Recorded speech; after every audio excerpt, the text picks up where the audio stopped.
All right, ladies. So today we're going to be reviewing an older video about how to detach from someone that you love. Originally, the video was called How to Deal with a Broken Heart, but it's pretty much how to get over somebody who hurt your ass, all right?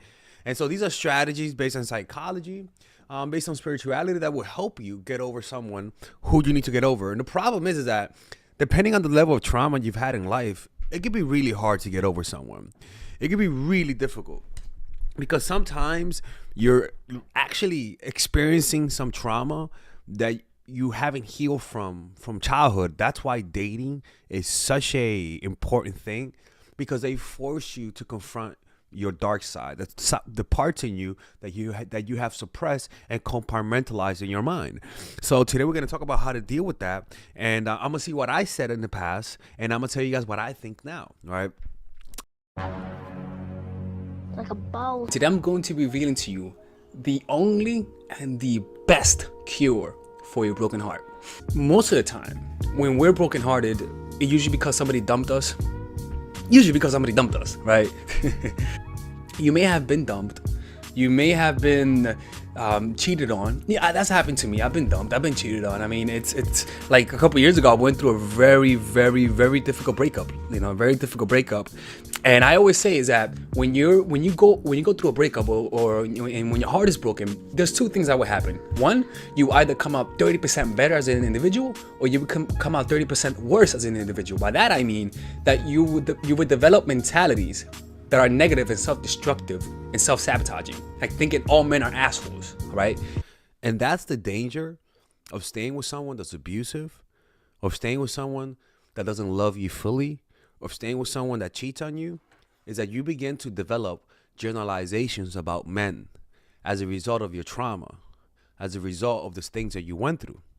You have to understand, dealing with bullshit, dealing with unnecessary stress literally changes your brain, literally changes the way that you're wired, literally changes the shape of your brain to a certain extent, meaning like your neural connections. For example, look at the earth. The earth looks the same, right? But the buildings always change. It's the same thing. Your neural connections will change over time to the point where it'll look like a different neighborhood. It'll look like the gentrified version of your mind, pretty much, right? Where now you have these solid generalizations about men that you begin to project and you begin to see, even though they're not there. Someone's like wax. When it's hot, when it's cold, you can't mold it. That's when you don't have trauma. When you're dealing with stressful, negative situations, when you're being gaslit, or you're not being loved, and you're not getting it from people, but you're giving it, it's like hot wax. All of a sudden, now that wax could be molded. That's what happens when you stay in these types of relationships. You would develop mentalities that are negative and self-destructive and self-sabotaging, like thinking all men are assholes, right? Even though it may seem like it, but we're not assholes. I can promise you. I promise you, boo-boo. Kevin Hart. But anyways, so what's the cure for a broken heart? I did everything. I tried everything, man. And the number one thing is the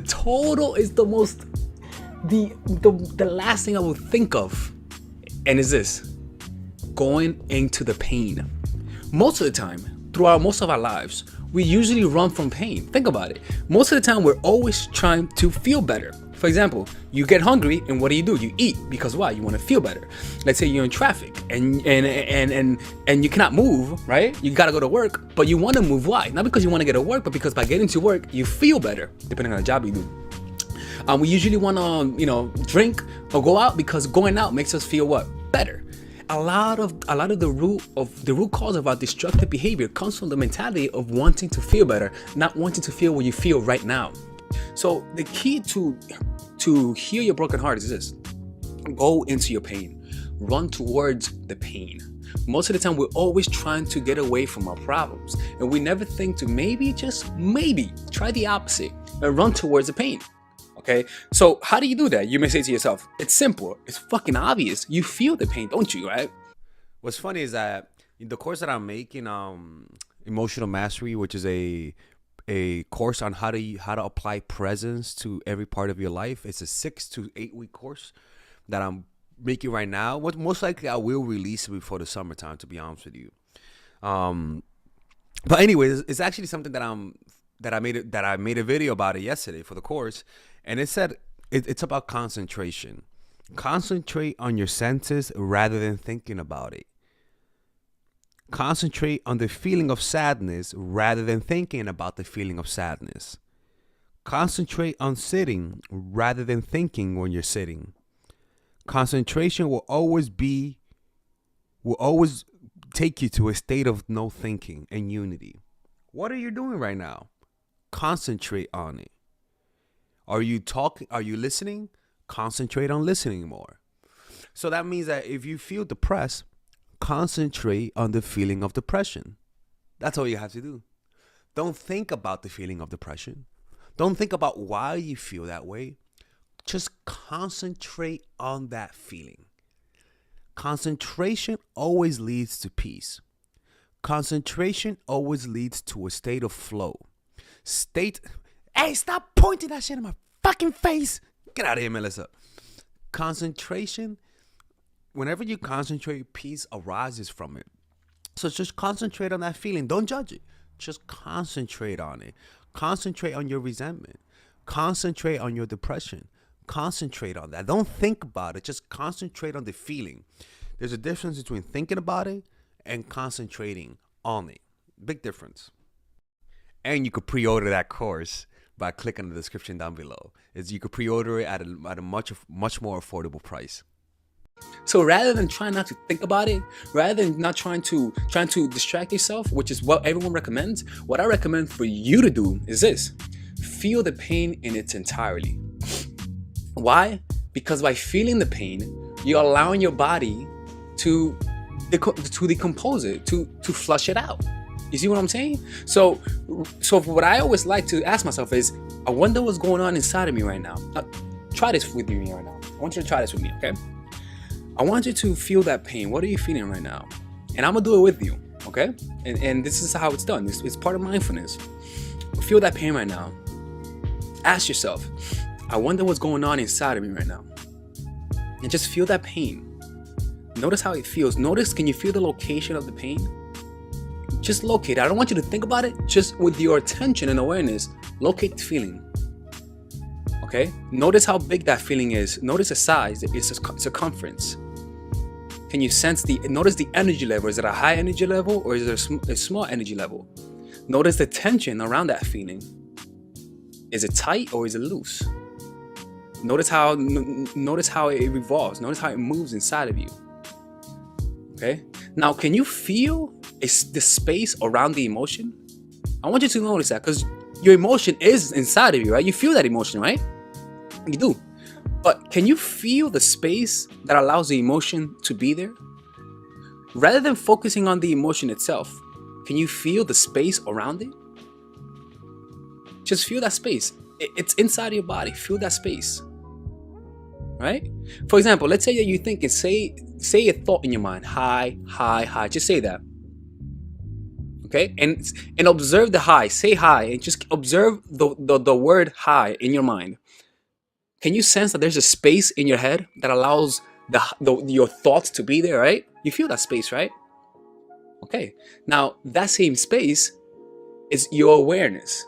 Your awareness allows your emotions and your thoughts to be. So by feeling that space in your body that allows your emotions to be, suddenly you're not your emotion. You're the space around the emotion. You stepped out of it, out of the trance of unworthiness, the trance of the illusion, and now you're stepping into power by simply observing the emotion. You're not the emotion anymore. It's kind of similar. The illusion that I'm referring to is kind of similar to when you're in a dream. You're under the illusion that you're in reality. And the dream, the dream world and your emotional reactions to the dream world is so intense. It's so intense that you actually begin to believe that this is your real life, until you actually become lucid and test it, right? By asking yourself, am I dreaming? Or by observing your breath, or by observing the emotion, you realize, holy shit, I'm in a dream. You realize, oh my God, I'm not the emotion. There is peace around this emotion. The only chaos is whenever I think I am the emotion. The only chaos is when you believe that what you're seeing is reality and not a dream. The only illusion is when you think that monster is real, but in reality, it's just a figment of your dreams. Once you realize that you are not the emotion, all of a sudden there's a separation between you and their reaction. And now that separation in reality emanates peace, emanates acceptance. You're the observer of the emotion. Now, I want you to notice this, right? Think about this. You feel that pain and that emotion, right? Feel that right now. Feel it fully right now. And it may hurt, but I want you to notice the part of you that says this hurts. I just want you to observe that emotion right now.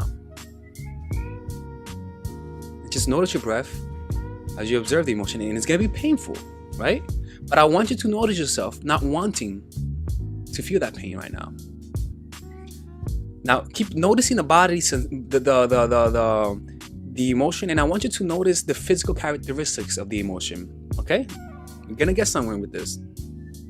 Notice the physical characteristics of the emotion, okay? And I want you to notice the tension that's in that emotion. If you notice, the emotion that you feel in reality is more physical than anything else, right? It's more physical, okay? So in reality, it's just your body tensing up, and that tension is what we feel as though it's an emotion, okay? It feels as though it's some esoteric shit, right? Like emotions kind of like colors, but in reality, it's in our body. But this is what I want you to realize is that your body is always changing, right? Am I right about that? Your body is always changing. Your body, every year, it replaces its cells. So every 7 years, you have a new body. Every 7 years. Okay? You're not your body. You know, you're not the body. Every 7 years, your body's changing, but somehow you're still inside. Somehow throughout all of these changes, somehow you're still inside. So what has changed? The physical form, the body. Then, but who are you then? You see, you can't say you're your brain, right? Because you're also, that's part of your cells. They also regenerate. So you have a new brain every 7 years. So you're not the brain, but somehow something has remained constant. And that's something doesn't have a physical form. Am I right about that? It doesn't. That awareness is you. And the issue is that a lot of people are not comfortable with that type of reality. It's like me telling you, what would you rather have? Bliss, pleasure, or deep peace? A lot of people will choose the pleasure.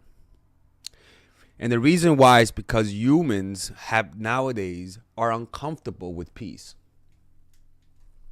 Peace is not a fun feeling for a lot of people. It's like drinking water. Drinking water is not as fun for some people. A lot of people prefer to, rather than drink water, to drink soda and drink juice. And the reason why is because it has more taste. It has more dopamine. But water is good for you. And water tastes good. But the problem is that people are their palates are so inundated with dopamine, you know, in the brain, that what should be tasty isn't anymore. We've been so inundated with dopamine that peace is like drinking crispy water. It doesn't taste as fun. And unfortunately, just like getting used to drinking water, you want to just get used to feeling at peace. Over time, you're going to prefer it. You're wired to prefer it. Actually, you're not actually. You're wired to prefer pleasure. But the point is that you will develop a taste for it over time. How do you know that? Because the more in presence power you grow through constant meditation, the more you end up liking it. It's like a song. The more you listen to it, the more you like it.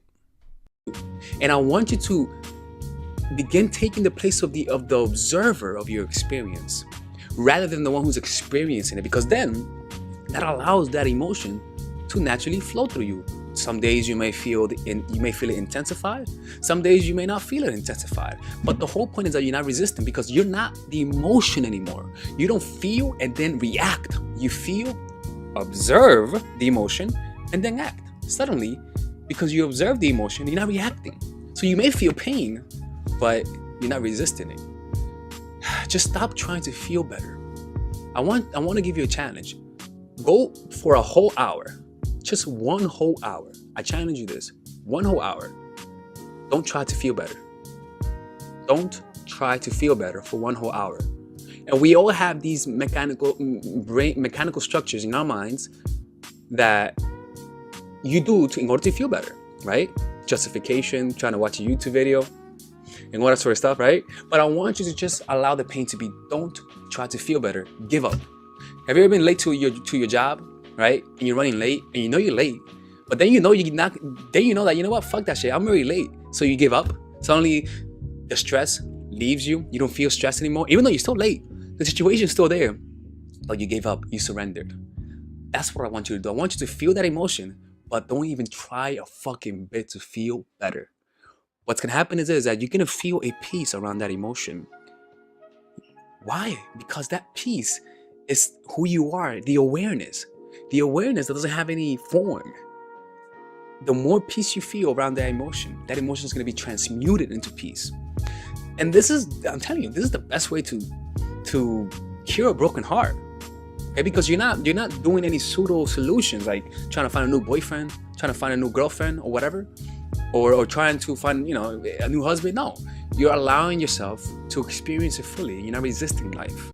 And this is pretty much the whole point of this channel, is to help you turn everything in your life into a spiritual practice. That's the whole point. To help you turn everything into a spiritual practice. When you learn to do that, you could begin to actually grow. You could begin to actually bend with life rather than resisting it. The strongest trees are not the ones who are the strongest in terms of like having the thickest root. The strongest trees are the ones that could bend the best.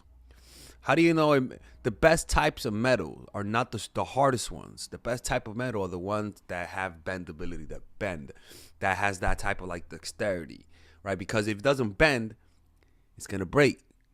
But if it's able to bend, then it's able to take the hits. It's the same thing with humans. Adaptability and being able to bend with the blows that life throws at you over time creates a callus of strength, creates a callus that emanates peace, not even peace, but that emanates wisdom per se, because the people can sense you've suffered. And once you don't resist life works for you. That happened to me. Let me tell you something, even to this day I still feel pain. Even to this day I still feel some pain, man. It's been years and I still feel pain, but I'm not resisting it. I'm like, whatever. Like, it is what it is. It's my body. I'm not my body, but I'm the one who has a body. It is what it is. You gotta go with it. All right. And that's the basics of letting go and how to mend a broken heart. And when you do this, your life will never be the same.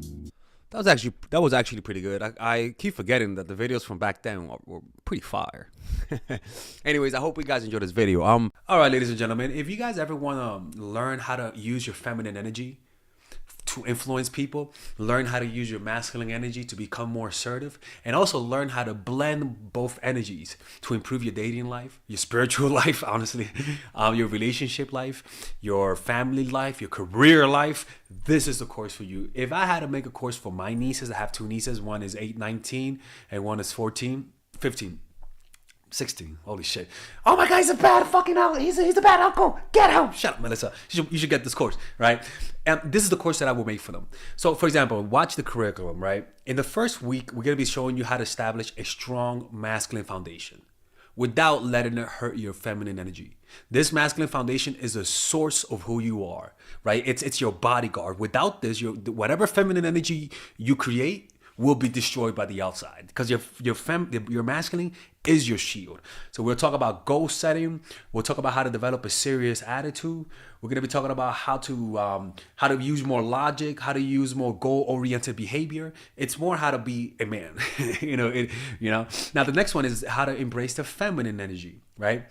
This one will teach you about how to minimize excessive masculine traits, developing self-awareness, healing abundant feminine energy, regulating your emotion, mastering voice qualities and facial expressions, surrendering control, and allowing pain to be felt. This is honestly, this will supercharge, like Kaioken, your masculine energy. After that, we have femininity in the workplace and how to be feminine in the workplace without letting people take advantage of you, and the nuances of how women of power should behave versus women who are subordinates in the workplace, and even the dress code. This is based on psychology, people. It's kind of insane. I'm actually excited about this one. The next week, we talk about navigating the labyrinth of male and female friendship. And this, a lot of women find confusing, so we talk about that. And how to identify envious friends, how to identify the good friends, how to keep male friends, and how to keep female friends. Week 5, we talk about how to release the burden of the past and stop and destroy mental projections. This is actually really powerful. And then week 6, we talk about how to increase your observational power so that you could read people better. And we have a bunch of bonuses. The course starts at $99, and you guys can pre-order the course today at $69 before it goes out. If you're watching this, most likely I'm in the meditation retreat, so I will be praying for all of you guys. And just click on the description down below of the video. Right there, you'll see it, and you could pre-order that course. It's gonna be out by the end of next month or the beginning of February of March. One of the two, people, because I have a 10-day retreat to do, and I want to finish the course after the retreat, because I think the ideas are gonna be so much better. All right, man. I'll see you guys later. Pre-order, man. I'm closing the channel.